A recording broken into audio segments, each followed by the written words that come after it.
Good evening and welcome to News from Neptune for the 34th week of 2018. I'm Carl Estabrook. For almost 30 years, this program has been a weekly hour of spontaneous and unrehearsed discussion of the news of the week and its coverage by the media, first on a so-called community radio station, and now via Urbana Public TV and YouTube. Earlier editions of this program are available at archive.org. Our program's name, News from Neptune, comes from Noam Chomsky, who's been writing sensible things about U.S. politics for more than twice as long as we've been on the air. Chomsky says in the U.S. media, either you repeat the same conventional doctrines everybody is saying, or else you say something true and it will sound like it's from Neptune. Tonight, David Green and I will try to say some true things, with thanks to Dr. No, J.B. Nicholson, for research. No's notes are posted on the News from Neptune Facebook page. We try to bear in mind the murdered Rosa Luxemburg's remark from a century ago. The most revolutionary thing one can do is always to proclaim loudly what is happening. This is a listing to port edition of News from Neptune. David and I will begin with a list of topics from the week's news, while mainstream media has been preoccupied with Russiagate and presidential scandals.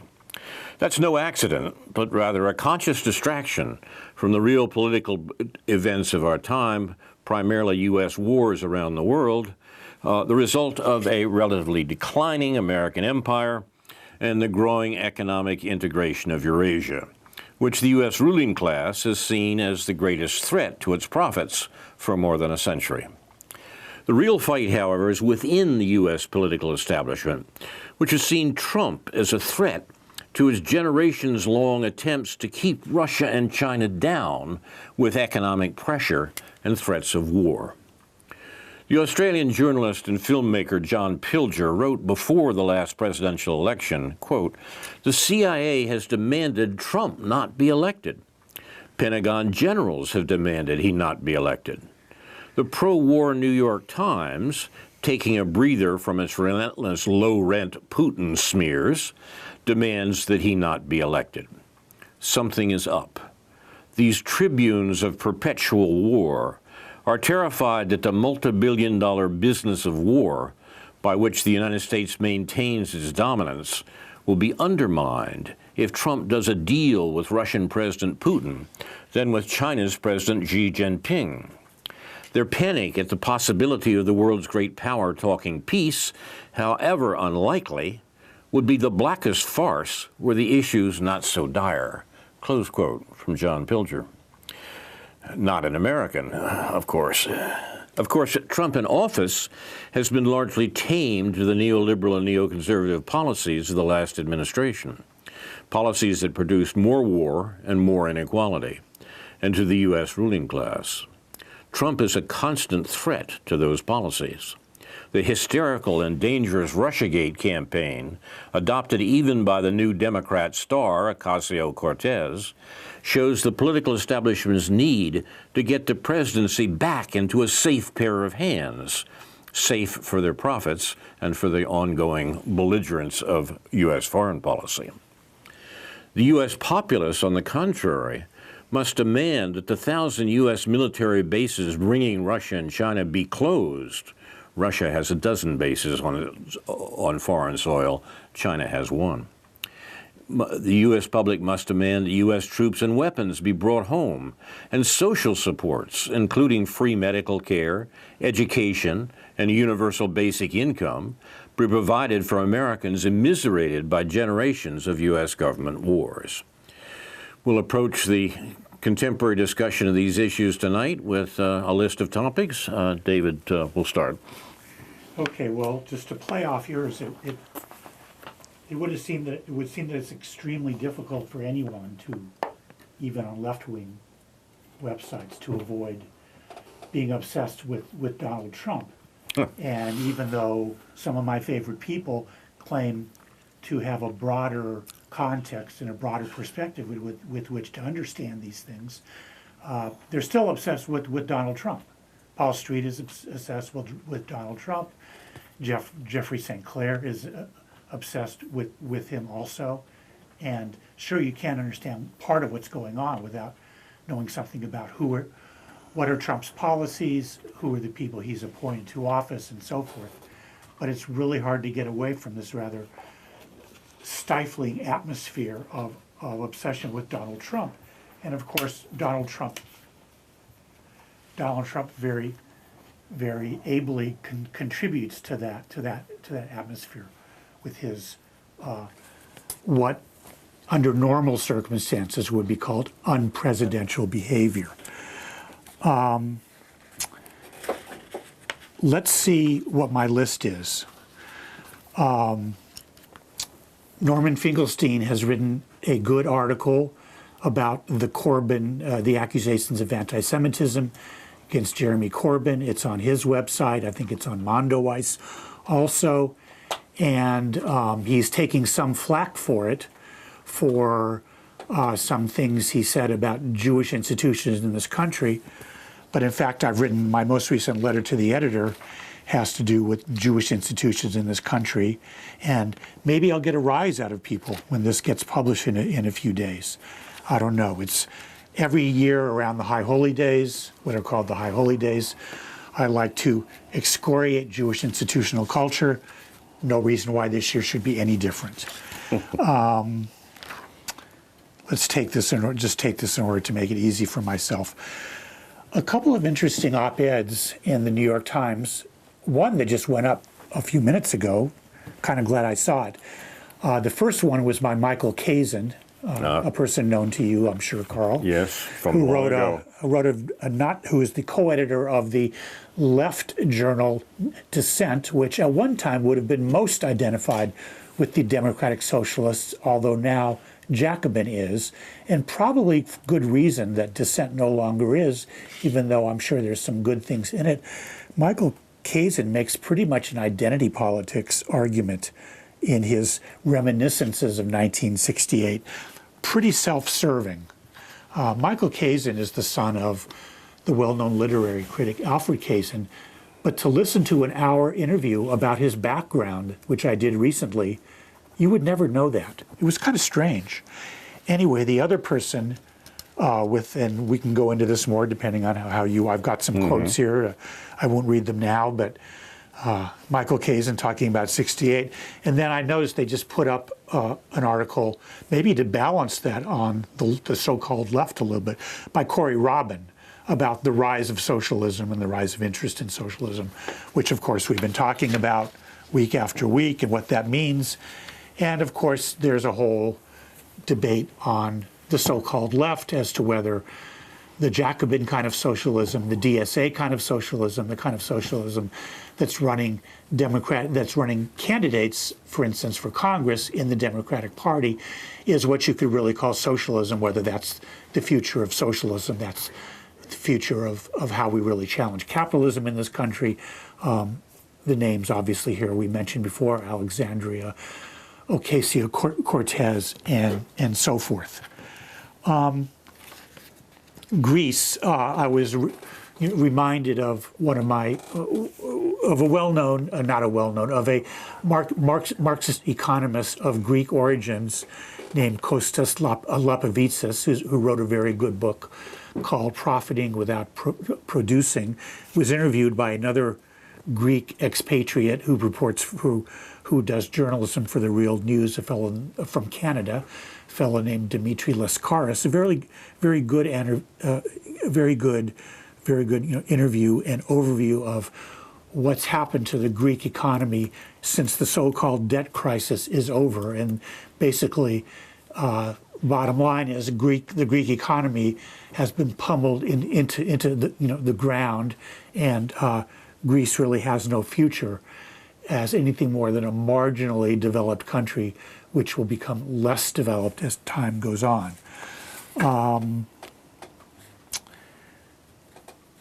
Let's talk about another topic, Nicaragua. Probably the topic about which perhaps we both agree, but I maybe agree more, that Noam Chomsky has been most wrong about, at least in his understanding of the current revolt there, in his calling for early elections for Daniel Ortega. I'm more and more convinced, even though I was somewhat persuaded by an interview that Doug Henwood did a few weeks ago with one of his informants, a woman named Rebecca Gordon. Just in the last few days, a long 60-minute debate in 3 parts, which you could read the transcripts for, between Max Blumenthal, who has been reporting from down there and has spent quite a bit of time there in his life, and a woman named Mary Ellsberg, which I thought was just a name.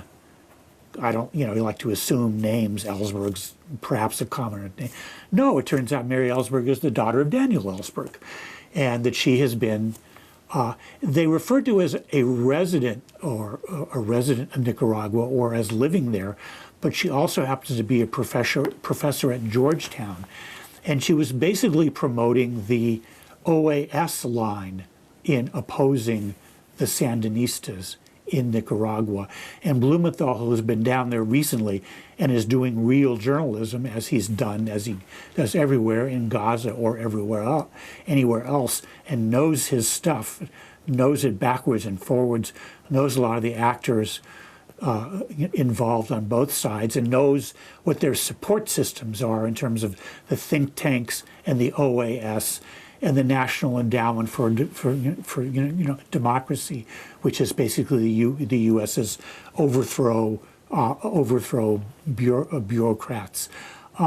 I think that he did a magnificent job of discounting what Mary Ellsberg, who knows something about the place, but is soft peddling the nature of what this incipient coup really was. And the reason why I referred to Chomsky is that he doesn't, in the comments that he's made on this, including I think to Amy Goodman, he doesn't seem as alarmed by some of these things, and he seems critical of it. And I guess one could go on about Ortega, as both of these women have, as both Mary Ellsberg and Rebecca Gordon on Doug Henwood's radio program have.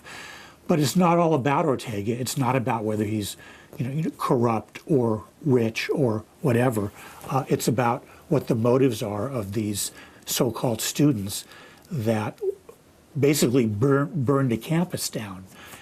Burned a campus down, or burned part of a campus down, certainly closed it down. So there's a lot of fodder there for understanding what's going on there. But I tend to be convinced that that they're up to no good, and that this is another example of where we and other Latin American countries that have gone back from the pink tide, and plus those that were never there, like Colombia, can't stand the sight of even a modest good example as the Sandinistas have offered their people. That's it. Okay, thank you. I've got a page full of notes already. You are watching News from Neptune, and we are talking about a list of topics that seem to be appropriate for our discussion tonight. I have a list that grew to a baker's dozen. Baker's dozen plus one, because the last one also refers to Chomsky. So I'll work around. I'll work around to that with a series of what I hope to be single words that would represent the topics that I had in mind. So here are 13 plus 1 topics represented by single words, and I will not. I'll not stick to that at all. You watch. The first word was precariat. Precariat is a portmanteau word of precarious and proletariat. It refuses, it refers to the poor as poor as a result as being poor as a result of the economic circumstances, the employment circumstances, and so forth, found not only in this country but around the world, and perhaps particularly around the world. It specifies a little further what we mean when we talk about the vast increase in inequality in this country in the last generation and so, and the results of a generation of austerity in Europe. Precariat.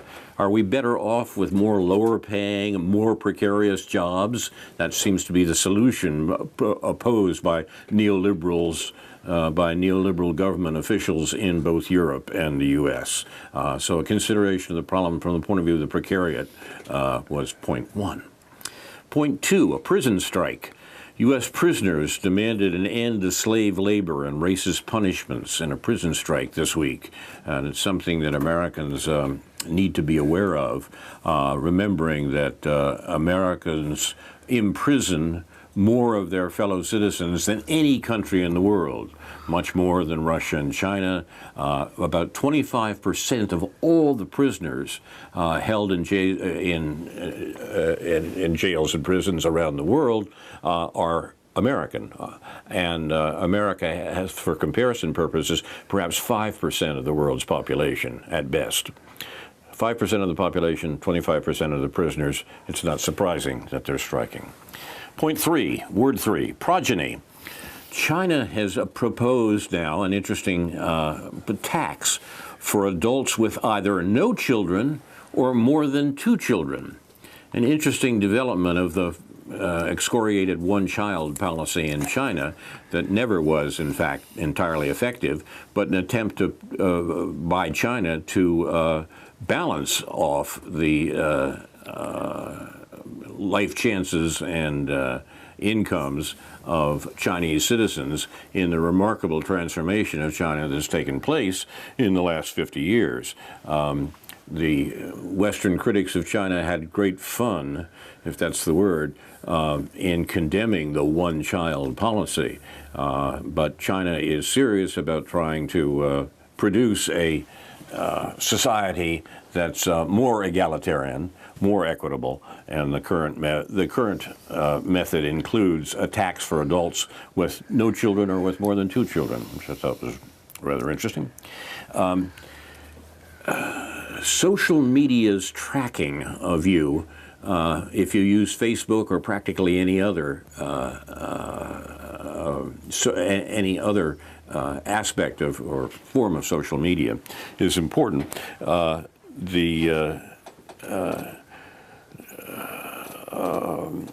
Dr. Noah alerts us to a British science fiction anthology television series that I'd never heard of, actually, called Black Mirror.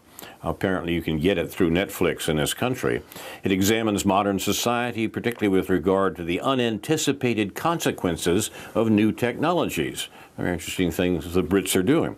Episodes are usually set in an alternative present or in the near future, often with a dark and satirical tone. You ever seen Black Mirror or heard of it? No? Haven't heard of it. Not surprising that I haven't heard of it. Well, me neither, but in a sense it is. Yeah. Ethan knows about it, is that right? Yeah, it's a good show. Okay. What episode are you referring to? This was one that had to do with, as I get it, people using phones, communication devices, and all their social interactions are graded, so that at the end of the day you come in with a grade of how you're tracked, in other words, on those things, and they say, you know, you're doing well, you're doing poorly, and so forth, and the sort of social construction they want, i.e., you're not promoting fake news, what you say is going on really is going on, and Real-time implications. Exactly. Yeah. And so the point is to try to get a sort of social temperature on the basis of your communications. Social credit. Exactly. There you go. And our technical people here know all about these things. It's only us at the other end of the camera who have no clue. And I should say, to add a personal note, I have a certain personal interest in anthology television, my daughter was involved with the recently concluded Casual series on Hulu as producer, the last episode, or one of the last episodes they did, was about the characters projected 5 years into the future. So this theme is not absent from American television as well. They was amusingly done as the characters assemble for the party for the last Super Bowl, i.e. football is coming to an end, and therefore they're going to. But this 5 years in the future involves some thinking along the line, apparently, the Black Mirror people are about social media. That was point 4.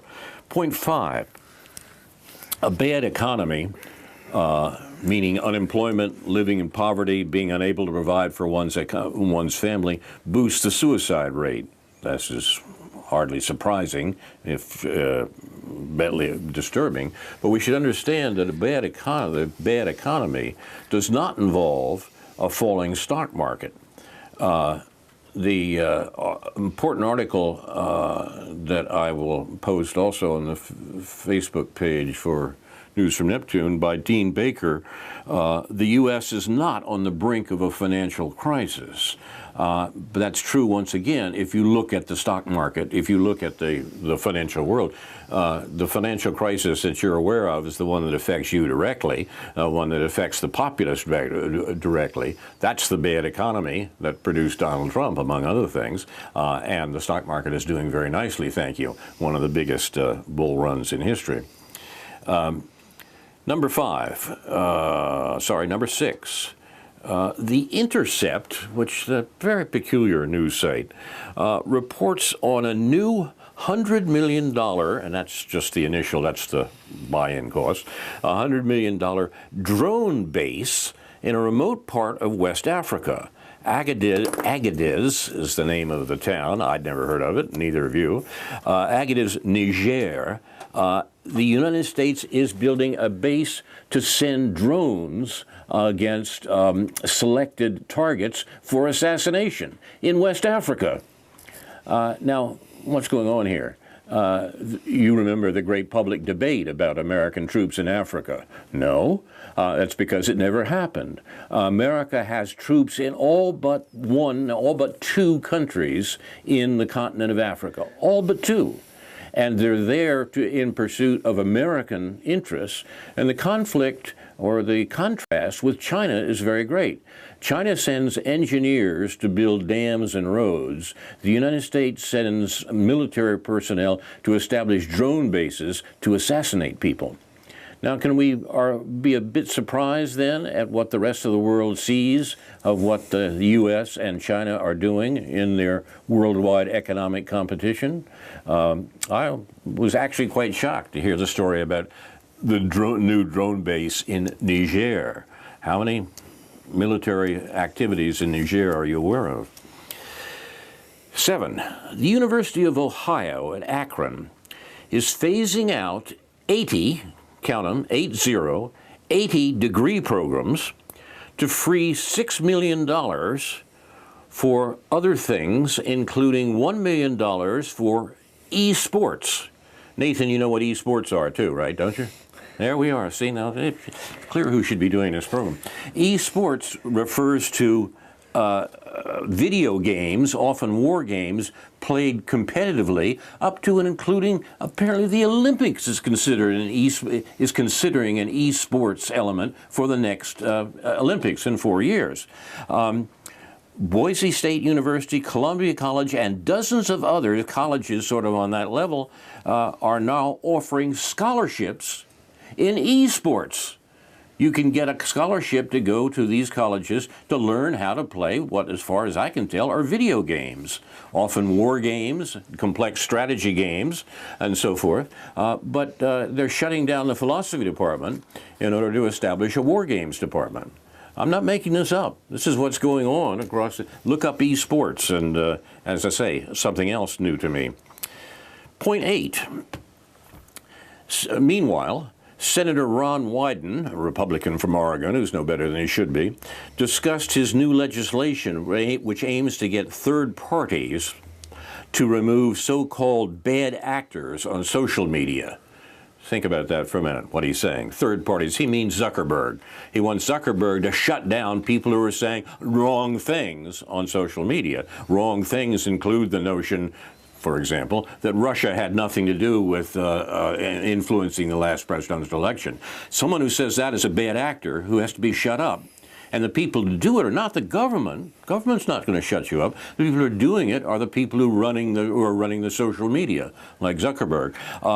This is a matter of legislation in Congress right now, sponsored by Ron Wyden, who had a reputation as a Republican liberal, the senator from Oregon. He's Democrat.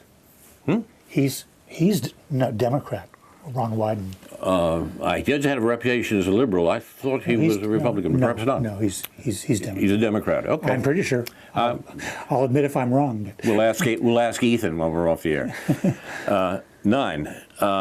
The UK government, which has been doing some very strange things recently, particularly along the espionage and Russiagate line, the UK government uses children.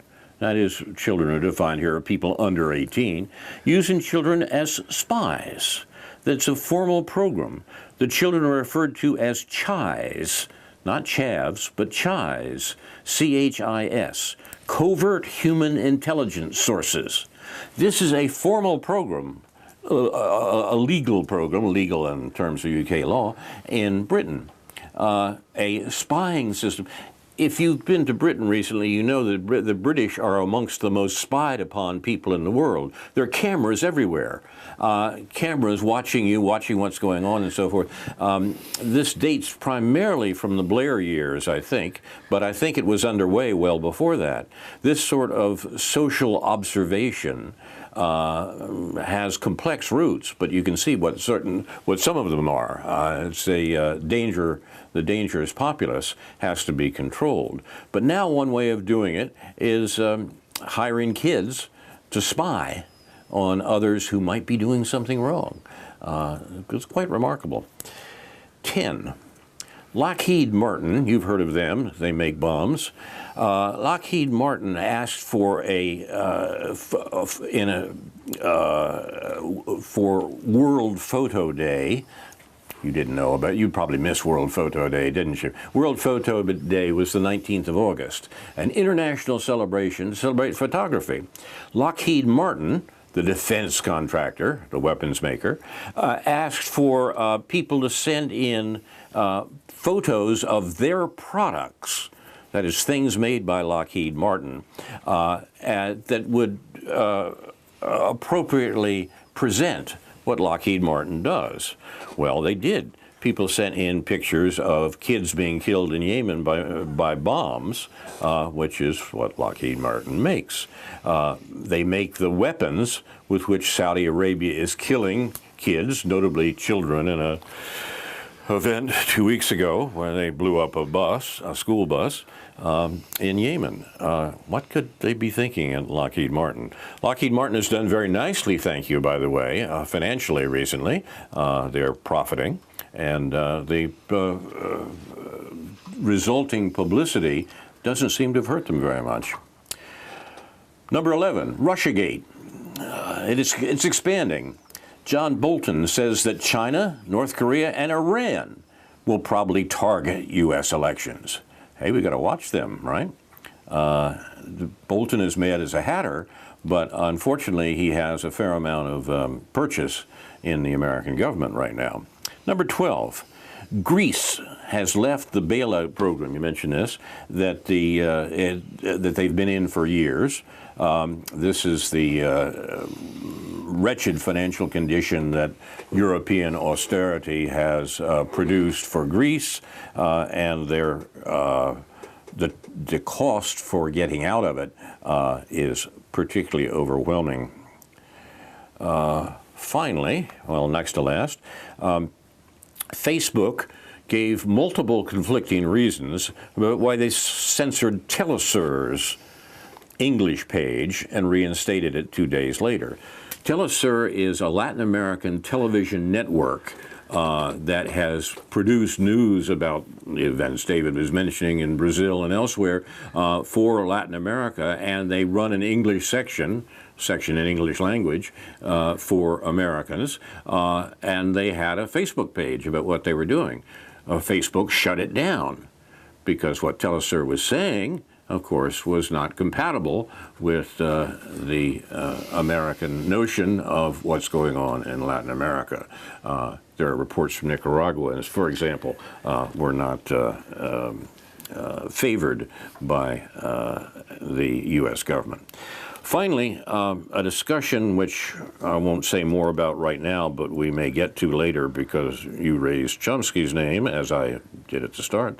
Chomsky and Glenn Greenwald had an interesting discussion on the wonderful mantra from the Bush Jr. administration, they hate us for our freedoms.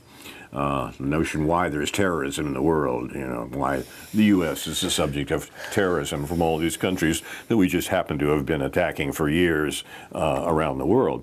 But the real reason, of course, is not the American attacks for years, but that these people, usually mad Muslims, hate us for our freedoms. Okay, there's my list. 14 points. me and Woodrow Wilson. Your deal. Choose the topic. Not a flattering comparison for you, although I'm sure Woodrow would feel otherwise. But China, it's debatable. I mean, to assert that China is concerned about equality, social equality, I mean, that's something that's debated on the left. It's debated among economists, even among economists who would define themselves as Marxist economists. I think somebody who tends to see China in the light of their communist background, in a relatively positive light in terms of their communist background, if I'm not misunderstanding this, because I don't go deeply into this, but the blogger, the British Marxist economist and blogger Michael Roberts, tends to have a more positive view that you're sort of putting forth here, that China is retaining characteristics of its Marxist economy. It's still centered around state-owned enterprises, and that as you say, equality, a relative equality compared to, say, the United States, is still favored by Chinese leadership. But Roberts, I think, is opposed even on the left among those who feel that Chinese capitalism is still capitalism. Capitalism generates inequality. There's a billionaire class in China, just like there's a billionaire class in this country. That capitalism has to deal with the falling rate of profit and all of the other endemic contradictions of capitalism. And China is dealing with incredible amounts of labor unrest, which the government certainly doesn't like, which the ruling class certainly doesn't like. So I don't know if it's fair just to compare the United States and Chinese leadership in the stark terms that you did. Yeah, since those leaderships are compared in stark terms regularly, I mean, we compare them here in rather stark terms. Yeah. A recent visitor to China with a group of Americans, I was shocked by the number of Americans. These were mostly not political people, we might say, but the American groups, most of them were shrinks, as a matter of fact, psychiatrists and psychologists. But maybe that was the reason that they wanted to say, well, we've got to realize we're dealing with a traumatized society here in China. The Chinese people have been, from back to the Cultural Revolution, the Chinese people have been just battered by the social and economic changes that have taken place in China. Well, in fact, you could say that about the American people, too, about after 40 years of neoliberalism. And the difference in some ways is that the Chinese leadership knows that it has to accommodate its people. There's been no comparison in China to the immiseration of the majority of the population that's taken place in America. That's because the Chinese leadership knows that they either have to keep those people happy or they're not going to be leadership much longer. The comparison, I think, in some ways, is with America in the generation or so after the Second World War.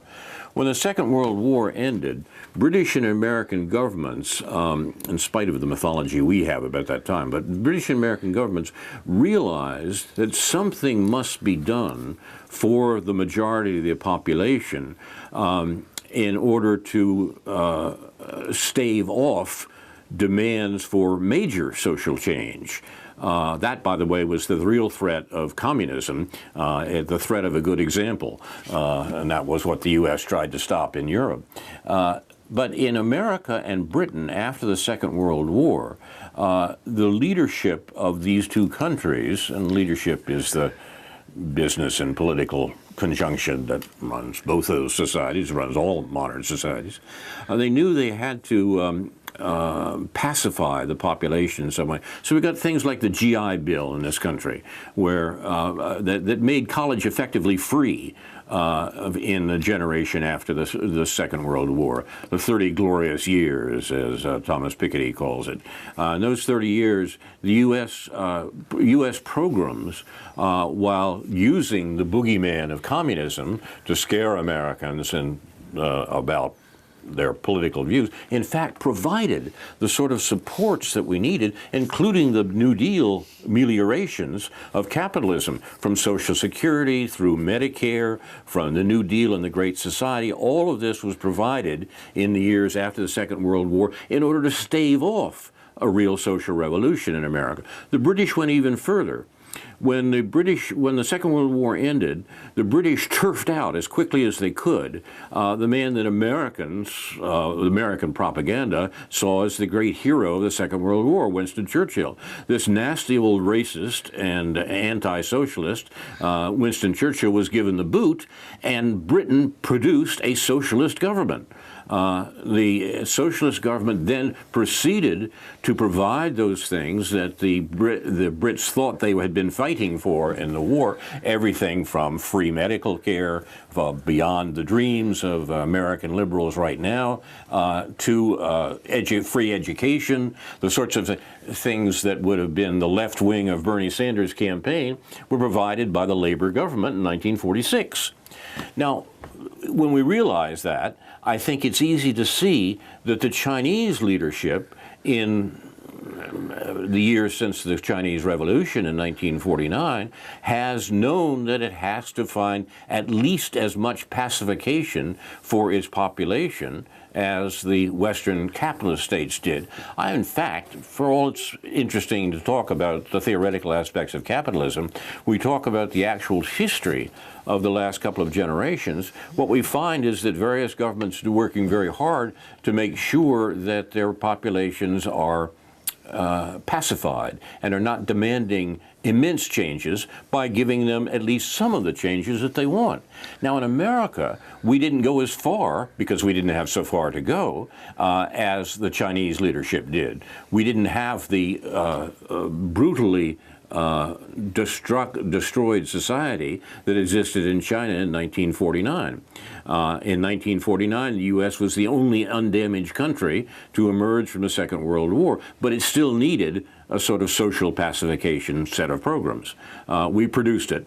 The Chinese produced much more because they had to go much further. They had to go from wretched circumstances to those that approximated what you found in the West, and indeed they have. The Chinese economy has exploded in those years and is now comparable to the American economy in a lot of ways. Even the standard of living for most Chinese has been raised so far that it is comparable with a relatively declining American standard of living. The point being that China is certainly different in the way it's going about things at this moment than the United States. It's not going about them in a militaristic way. Oh, I see. It's not going about them in a, that's just the way it is. China is still a part of the U.S.-dominated global system, and it deals with that global system. It deals with it in terms of trade, in terms of currency. in terms of it plays the game that to a certain extent, the United States has made the rules for this game, and China to a certain extent plays by those rules, but it's getting so big now that it can make its own rules. And the question is whether, as China comes completely into its own, and it's pointed out by Dean Baker this morning, the aforementioned Dean Baker, in a little blurb, that whereas Donald Trump talks about China still being a a smaller economy, it's actually, in terms of the way they talk about it, called producer parity, price parity, which is the real value of the goods. China is already 25% bigger. Now, of course, it's 4 times as many people, so it isn't per capita, but as a country, it's producing more stuff than we're producing, and at some point, it's going to have to decide how capitalist it's going to be and how it's going to deal with the contradictions that capitalism, which is what China is, the game that China is playing, they're going to have to decide how to deal with us. Hopefully not in the militaristic means in which the United States is dominating the world. I'm not against the bipolar world or the multipolar world, as apparently some on the left are supposed to be, but it's to be desired that the United States let China be China, and that the United States be the United States in a different way than we have been seeing, and that's exactly what the ruling class in our own country does not want. It wants to run the show. As the example I mentioned from Niger earlier tonight, looks. Let me start that again. The example from Niger that I mentioned earlier shows the stark contrast between the American approach to the world and the Chinese approach to the world. America established economic hegemony with the Second World War. At the end of the Second World War, the United States owned effectively half the world's wealth. We had 5% of the population, as I mentioned earlier. That situation is the one the U.S. has been fighting, and I use the word literally, to maintain since the end of the Second World War. By that I mean it's the military domination that the U.S. had at the end of the Second World War and continued and expanded in the later period. The Cold War and so forth was an extension of American military control, an extension that in the Bush and Clinton years went all the way to the boundaries of the disappeared Soviet Union. This military control, this military empire, the 1,000 military bases that the U.S. has in a vast circle around Russia and China, is challenged by China, not by other military actions. China has exactly one military base, not on its own territory. It's challenged by economic expansion, what they call in China the Belt and Road Initiative. The Belt and Road Initiative refers to seaborne and overland connections, not military, connections of transportation of goods and services around the world. This is an economic challenge to America's economic domination of the world, but America's economic domination of the world is built on making drone bases in Western Africa. This challenge, it's an asymmetrical contest, not a contest for military domination. The rest of the world looks at that and knows that, and the U.S. planners know, too, that they're running out of cards. Their relative control, their control is relatively declining, and it's declining to an economic world at which a vigorous China, allied with Russia for all practical purposes, is the major player. U.S. military U.S. planners don't have an economic response to that. They have only a military response to that. And that is the shape of the conflict as it exists in the world today. Well, yes and no. The United States no longer has half the world's wealth as it did in World War II, but some assert, hopefully accurately, that American multinational corporations in their global holdings still have at least half of the world's corporate assets. So we're still a very rich country, including obviously on a per capita basis, much more rich than China. And the global currency is still denominated in United States dollars. And that's a powerful force, a powerful tool. We control the global economy partly through controlling the fact that people desire to have dollars to pay off debts, because the dollar still, and more than ever to a certain extent, has a relatively stable value. And so this is what we're able to attack other countries in terms of their reliance on the U.S. currency. Venezuela, for one thing. But so it's a complicated business. And when I constantly refer to the work that Leo Panitch and Sam Gindin did in the making of global capitalism, it has to do with the complex, integrated nature of the United States, not just through means of force, but through other admittedly coercive means, but a game in which others want to play, in which elites in other countries basically join global elites by playing our game, including presumably China. And so it gets a little more complicated, but of course, absolutely, behind all that is military force. Behind all that is the fact that we still need to control global energy resources. That's a big deal. And B, we still need to be able to control global finance. That's a big deal. And just to segue a little bit here. Can I comment on that, though, sure. David? I think you're right to point to the question of dollar domination, the domination of the American economy and the structure of the American economy and the world at large. But that's exactly what's under threat right now, and it's under threat particularly from Eurasia. That is the old problem that American foreign policy had. How will we continue to exploit Eurasia? A problem that goes back to the 19th century, is presented in a new form today by the Russian, China, and Iranian conjunction that is precisely concerned with ending that dollar domination, of creating commercial transactions that don't depend on the petrodollar, say, the dollars spent for oil. The attempt to replace the control of world finance is behind everything from the withdrawal from the Iranian nuclear deal to America's sanctions on Russia. It's the method and the means, and in some ways the end, the goal of American policy, that is to maintain this dollar domination and keep the dollar domination safe from challenges, most notably from China and Russia, challenges that Iran is bound up with.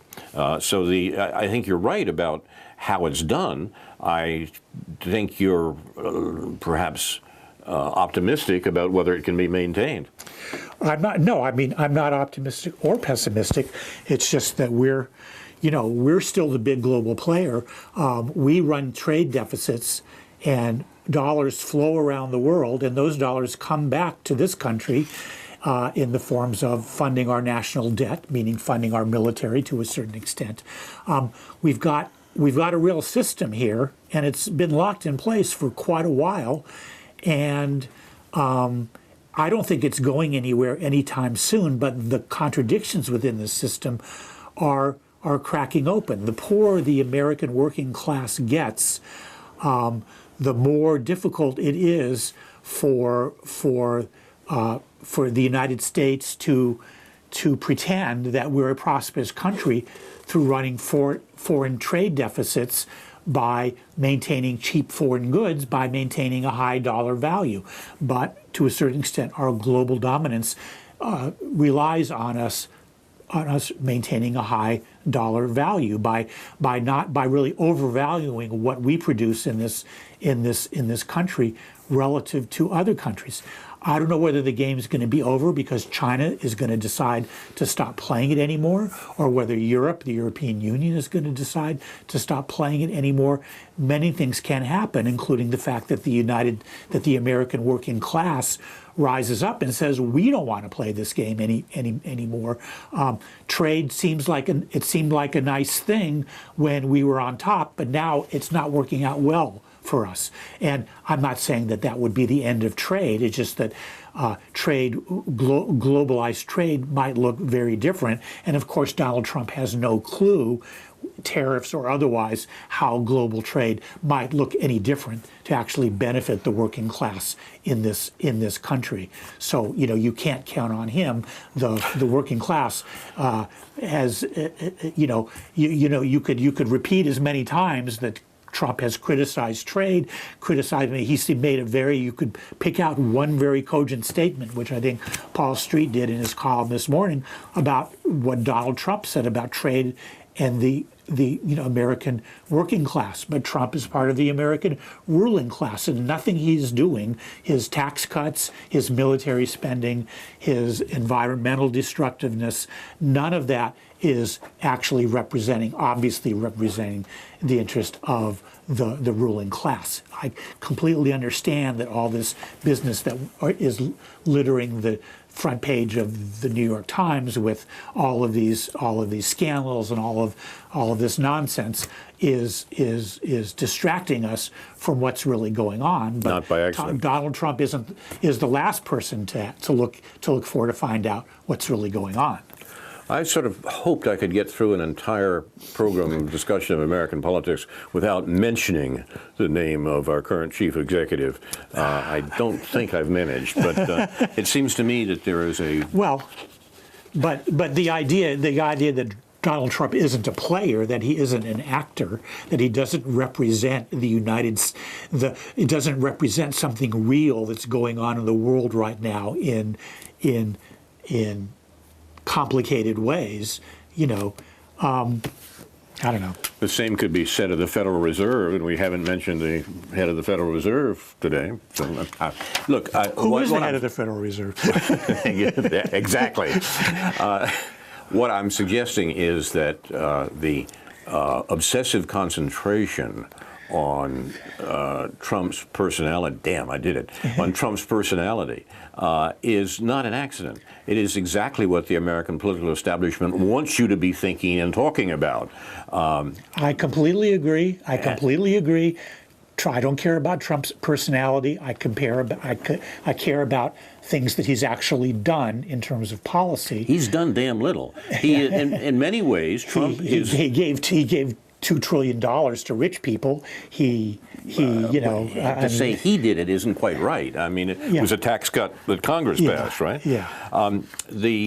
I've been saying for a while that our present chief executives, who shall be nameless, is the weakest chief executive we had since, as I worked my way back through American presidents in the last century. And when I finally found one who I thought might be weaker, I was in the 1920s talking about Calvin Coolidge. All presidents between Coolidge and Trump have been more powerful in order to get done what they want to get done than Donald Trump is. The ruling, in all that period of time, this country's been governed by the ruling class. It's still governed by the ruling class. Well, who cares who's president? But there are divisions within the ruling class. We know that. Yes. And American politics are often made up of those divisions. But the point is that we are concentrating on this man, because we are directed to do so rather than talk about what really is being done in the American political, as a result of the American political machinations. What's really being done is more war, and more inequality. Both curves have turned up at an accelerating rate in the last decade, the last 40 years, really. That is what the American ruling class wants you not to talk about. They'd much prefer you talk about Donald Trump's friends and his hair. Of course, I agree with that. But it's not an accident. It's not just that they'd rather do it. The displacement of American politics from the real issues to the issues of what the present chief executive likes to do is not an accident. Well, speaking of people who are related to each other, it turns out from something I read this morning that James Bennett, the editorial editor of the New York Times, is actually the brother of Michael Bennett, a Republican senator from the state of Utah. So we have an interlocking ruling class here in various ways. There's one small example of that, and what these people collectively do and think really does matter. Let me just read one paragraph in the time we have left from the letter to the editor that I've written, or a couple of paragraphs, maybe half of it. The Jewish high holidays foster collective self-evaluation among those who claim to promote fundamental moral principles of Jewish institutional life in secular, liberal, and democratic societies, presumably inclusive of the U.S., Israel, and the United Kingdom. These efforts are inevitably undermined, however, by the contradictions of Jewish economic privilege in these radically unequal neoliberal and racist societies, by foreign policies that promote Israeli settler colonialism and U.S. hegemony in the Middle East, along with Saudi domination of the Persian Gulf, by global arms sales of these three countries, with the Middle East used as a testing ground, and by the religious intolerance, including towards Reform Judaism, that is ingrained in Israel's ethnocracy, Saudi Arabia's theocracy, and the Zionism of the Christian right and the Jewish Orthodox in this country. The liberal Jewish American tradition of social justice seems an anachronism in these contexts. Stephen R. Weissman writes in the New York Times that, quote, the idea of Judaism with a social conscience is rooted in a rich history of American Jews struggling to Americanize their faith while seeing their chosen status as an opportunity to repair the world, quote unquote. But these noble, these are my words, but these noble and historically substantive sentiments, absent any reference to events beyond our shores, now ring hollow when juxtaposed to Yemen, Gaza, and many other sites of imperial conflict in which liberal Jewish American institutions are implicated, not least by their silence. You've been watching News from Neptune for the 34th week of 2018, a week containing Eid al-Adha, Islam's feast of sacrifice. A commemoration of Abraham, the other traditions, willingness to sacrifice his son, and God's prevention of it, and it also ends the annual pilgrimage to Mecca, the Hajj. Observances include Eid prayers, charity, social gatherings, festive meals, gift-giving. It's the most important feast in Islam, and it is directed precisely against idolatry, the worship of gods, like the Ten Commandments in the Hebrew Bible. I will indulge myself by placing an article I wrote on that on the Facebook page for News from Neptune. It's the second of the two Islamic holidays celebrated worldwide each year, the other being Eid al-Fitr, and it's considered the holier of the two. It honors the willingness of Abraham to sacrifice his son as an act of obedience to God's command, but before Abraham could sacrifice his son, God provided a lamb to sacrifice instead, in the story that they're basing it on. In commemoration of this, an animal is sacrificed and divided into three parts. 1/3 of the share is given to the poor and needy, another third is given to relatives, friends, and neighbors, and the remaining third is retained by the family. That's the traditional form of the observance of Eid al-Adha. The Abrahamic religions, Judaism, Christianity, and Islam, all begin in rebellion, in rejection of gods and the powers of those world that claim the sanctions of the gods. That's what the story, the Abraham story, is about, and that's what's celebrated in this greatest of the Islamic festivals. There's more about that, but both David's theme and mine coalesce here into an understanding of what's going on in these traditions and how they are remarkably misinterpreted from their history and reapplied by political interests in the modern world. News from Neptune is presented by Carl Estabrook and David Green. Is produced and directed by Jason Liggett, Ethan Young, and Andrew Scolleray. This has been a Listing to Port edition. Our thanks to Research Director Dr. No, J.B. Nicholson, the third man on News from Neptune. No's notes are posted on the Facebook page for News from Neptune. Inshallah, we'll be back next week with a new edition of News from Neptune. To remind you, in the words of Edward de Vere from The Tempest, what's past is prologue, what to come, and yours and my discharge. In the meantime, confusion to our enemies, and a good night to you.